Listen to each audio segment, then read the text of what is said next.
Hello, welcome to this week's episode of Let's Go Farming. My name is Mutsin Sanyanga, and today we are in Choma district at Manyika Field Day. Inside here, there are a lot of farmers that are showcasing what they have grown, and also when you talk about the crops, there's maize, there's also different types of vegetables. But shortly we're going to join them and see what they have. So just stay tuned and see what is happening here at the Field Day.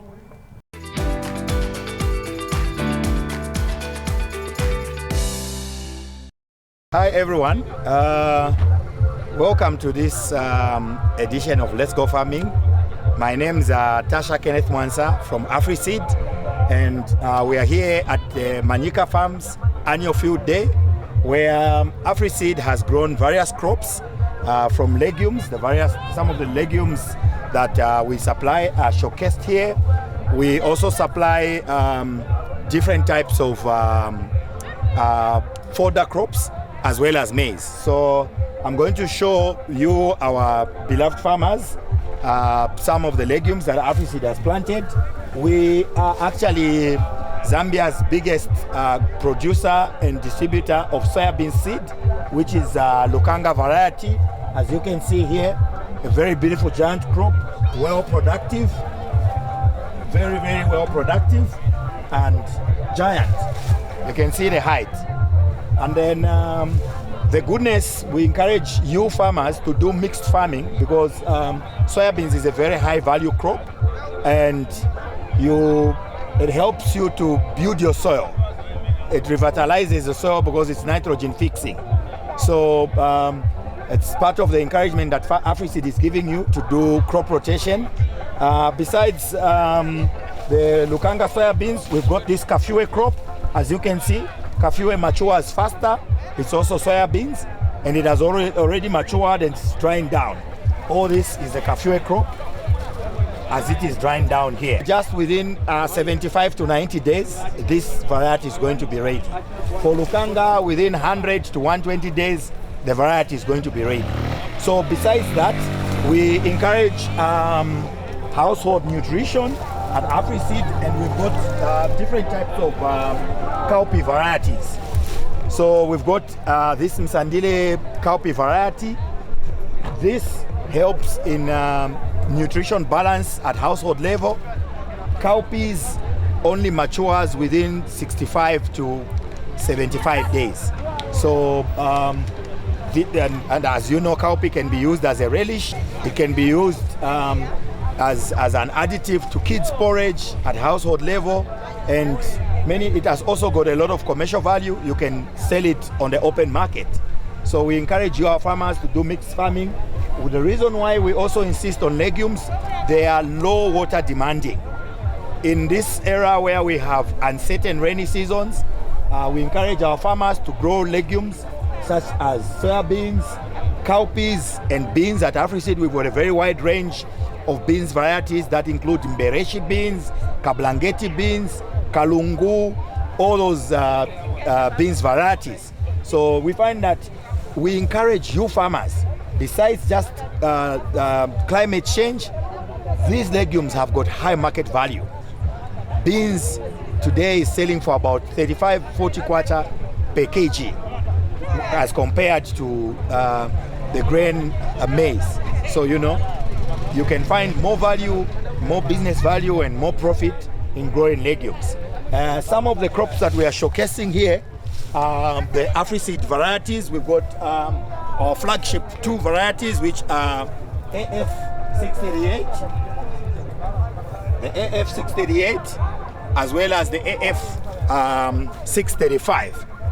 These varieties are being showcased here in Choma, southern province of Zambia, because they are very drought tolerant varieties.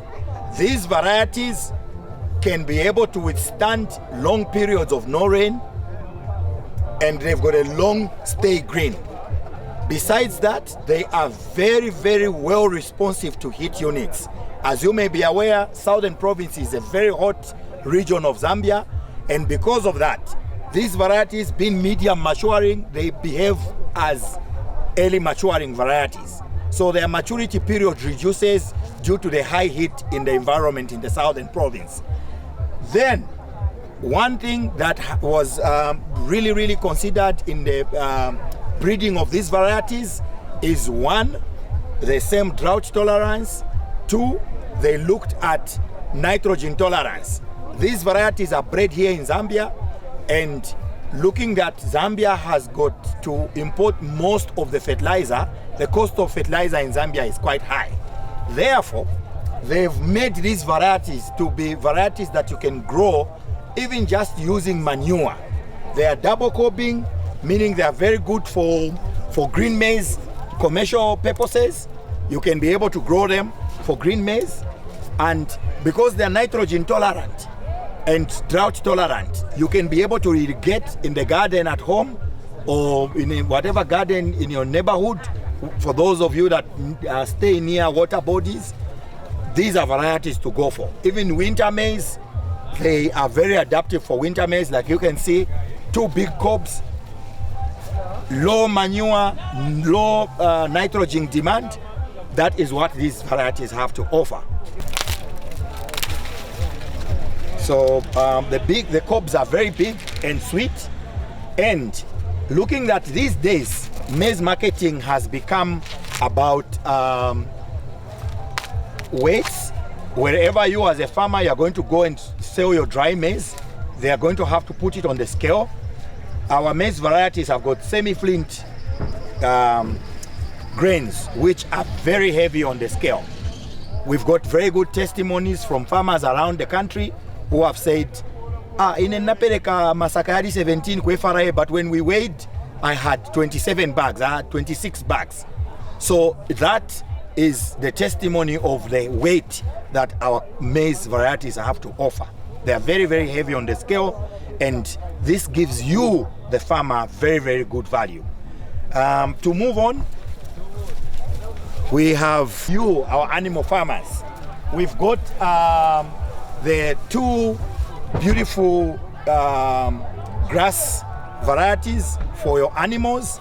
We've got the mulungwe grass.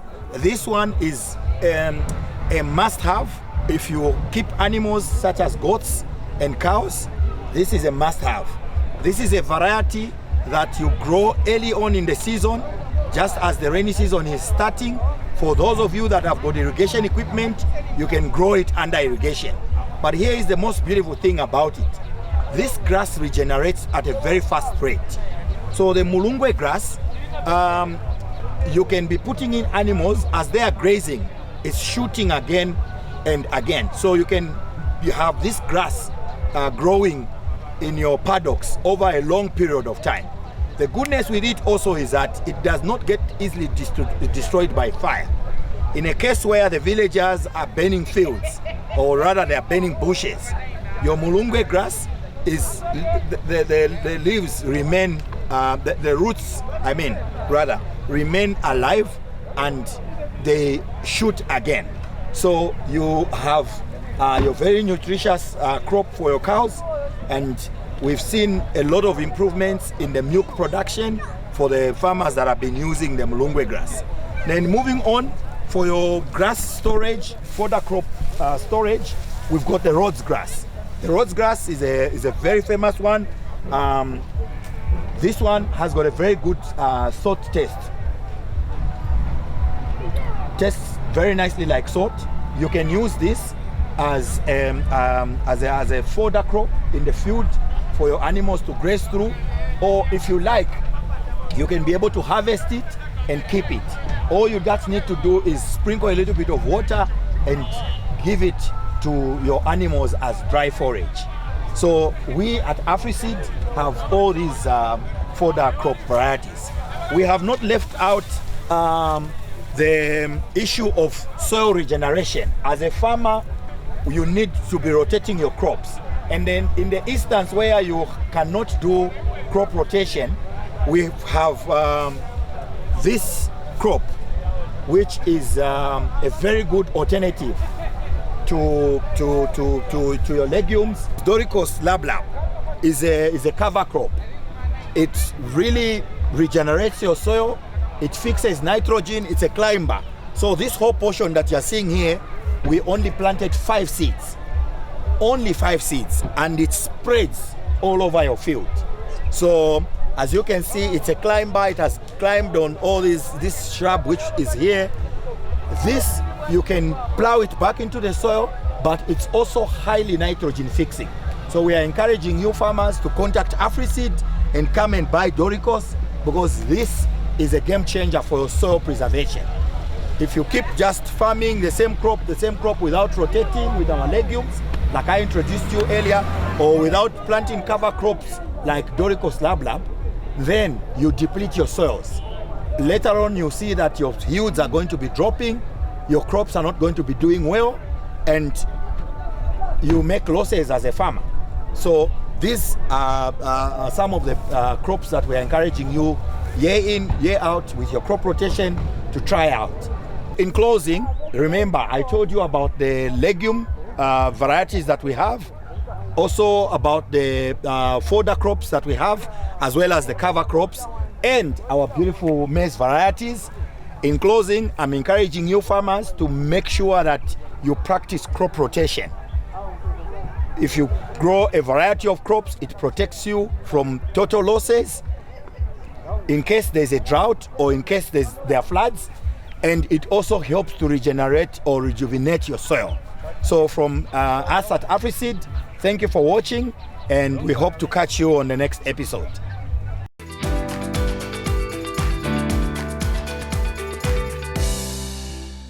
Let's now join Manyika farm owner Gabulo Hagayobe as he talks about livestock farming and its benefits. My name is Gabulo Manyika Hagayobe, a teacher by profession, a teacher at Choma Secondary School. I'm the CEO for Manyika Farm, which is located in Choma, Southern Province, Tala to be specific. We have three farms. The one in Tala is the one we love the most because of proximity. We have another farm in Mala where we keep more cattle in Mala because of the grazing land which is plenty there. Mala Busangu, that is Manyika Farm 2. Then we have another farm in Kalomo at Mukwela where we keep some sheep. Otherwise, welcome to Manyika Farm. So Manyika Farm, we are into livestock farming. To be specific, we are into sheep farming and goat farming and cattle ranching or farming. So my first project I'm going to talk about is sheep farming. As you can see, I started with one sheep, which I exchanged a suit with my uncle. My graduation suit I gave my uncle, and he gave me one sheep, which is a ram. Then that sheep grew. After 1 year, I exchanged it 2 females at my brother's farm. After which, I started reinvesting. From there, the numbers have kept on increasing. As you can see now, we have a lot of sheep at this farm. We have over 600 sheep, and we sell sheep, 50 sheep every month. After we fatten them for 60 days, after we fatten sheep for 50 days, for 60 days, we sell to some companies that would buy dead weight at 200 kwacha per kg. So we fatten them for 60 days, after which they gain because of the type of feed that we give them. The feed we give them is to make choice meat. We give them, in that feed we put sunflower cake, about 50 kgs of it. Then we put maize bran, about 200 kgs. Then we put number 3 meal, about 200 kgs. Then a concentrate of lamb maker of 30 kgs. Then we mix it. Then we give the sheep so that they keep gaining weight every day. And they should have access to clean water. This is zero grazing. We give hay also, just for digestion system. So at Manyika Farm, under sheep project, we sell for breeding. We have breeders here. The females, we sell them at 3,500 kwacha each. Then the male or the rams, we sell them at 5,000 kwacha each. So we do controlled breeding here at Manyika farm. As you can see here, these are females. All these are female, or they are ewes, and they are heavily pregnant. So by the end of this month, they will be having babies or ewes or kids, whatever you call them. Otherwise, this is the project that we do. So we fatten the lambs so that we sell at a good price.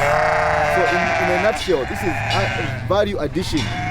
We are adding value to the sheep that we have, so that it can fetch good money when we market it. We love sheep more than any other project. Why? Because it fetches good money. On average, on dead weight or at dead weight, we sell when they are 25 kgs body weight or dead weight, and we sell at 200 kwacha per kg. That is the more reason why we love sheep more than any other. From here, let me take you to another project that I do, which is the goat project, and these are Boer goats.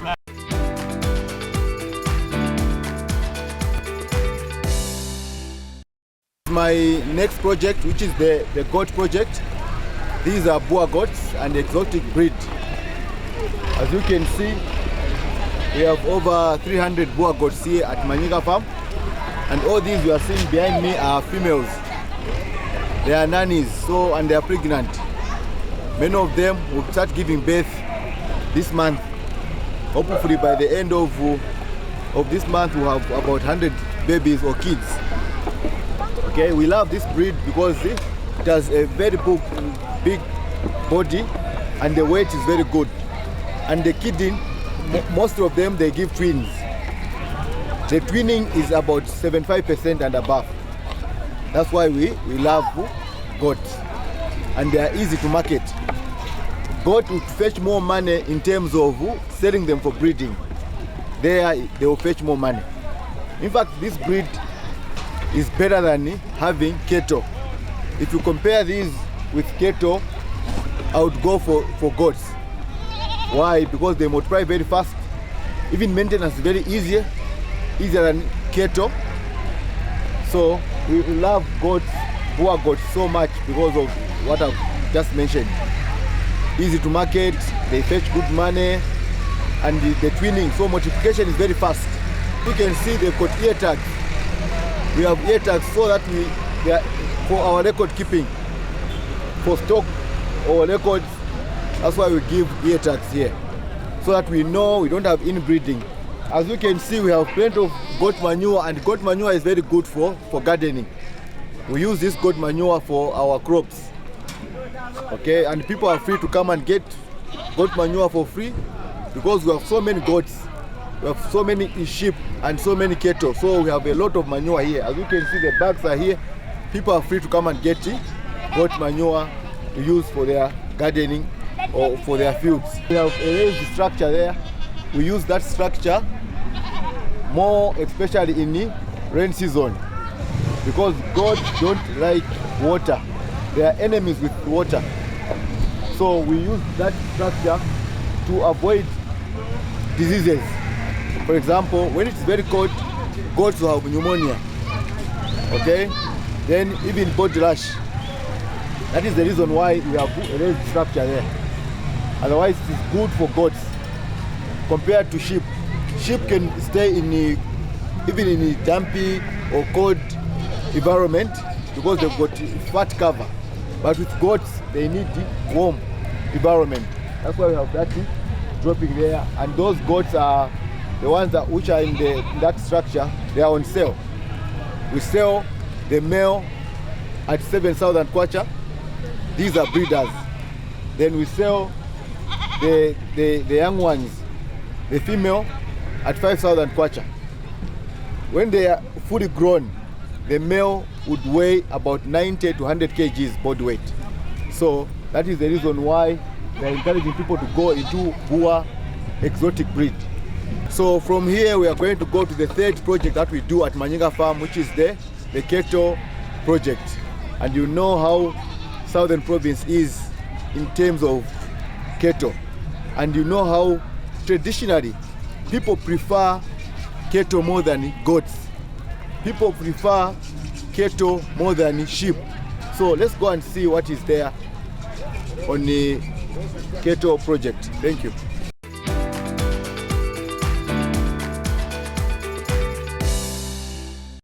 Welcome back. So just like I said, this is our last project that we do, the cattle project. Come with me and see what we do.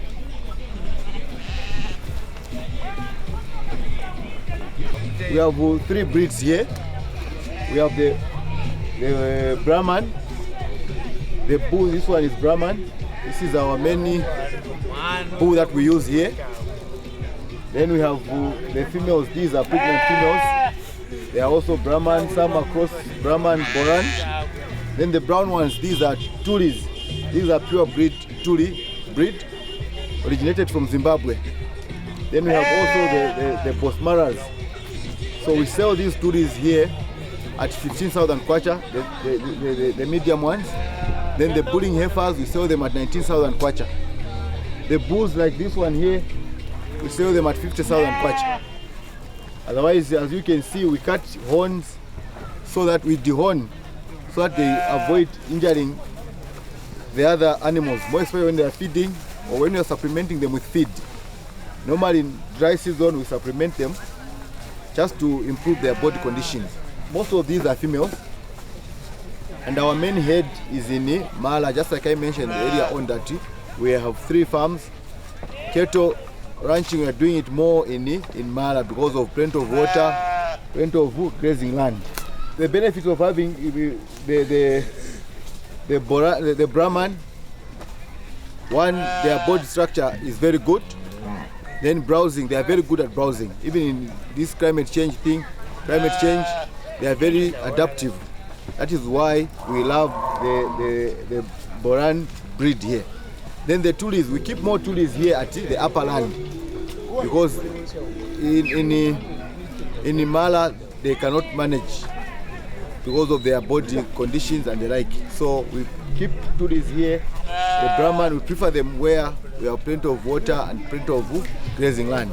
We are discouraging farmers from beating animals because normally even the meat itself, if we heat it so much, the meat will not be very good for consumption. Then even that, apart from that, these are they become part of family. Okay, so don't need to beat them. We can drive them using better methods of driving them. Maybe just whistling, okay, maybe raising your hands, using your voice, than beating the animals. Just the way to the general public, to the youths, the women, and to the civil servants, that we are encouraging them to do side hustles, because these animals who help you in future. You take care of them now, and they'll take care of you tomorrow. Otherwise, it's easier to keep animals. Just like I've been saying, with farming, you have plenty of market because people eat every day. And remember, at independent, when we got independent, the population of Zambia was very low. Now the population is increasing. So, meaning consumption of beef is high. And remember, the government of the day is promoting export. They're exporting beef. So, if we don't grow our numbers, we don't encourage people to join into this, we are going to have difficulties in supplying our local consumers on beef. You are teaching, you are in bank working, these animals will be grazing. When they are grazing, the calves in the tummies, they grow. Okay, and even the expense itself, maintenance is very cheap. If you have to maintain a head of about, let's say, 20, when you sell one heifer or one bull, it is going to maintain the head of 20 the whole year. That's how cheap farming is, but the results are very good. So I'm encouraging people to go into farming. The youths, they should not view farming as though it's for the it's old-fashioned. No, farming is not old-fashioned. In fact, even in the Bible, remember Jesus Christ was born in a crow. Biblically, farming was the first business or profession, so to say. My message is very simple. Start small, keep learning until you achieve your dreams. For people that want to come and learn from us, it's free of charge. You can find us in the Southern Province, Choma, Tara. And our contact details are 0979 836175. 0979 836175. Thank you for watching. Thank you for supporting Manyika Farm Field Day. God bless you. That's all we had for you on this week's episode of Let's Go Farming. We were at Manyika Farm Field Day in Choma District. Hope the information shared here has been helpful. Thank you for watching and see you next time as we visit another farmer.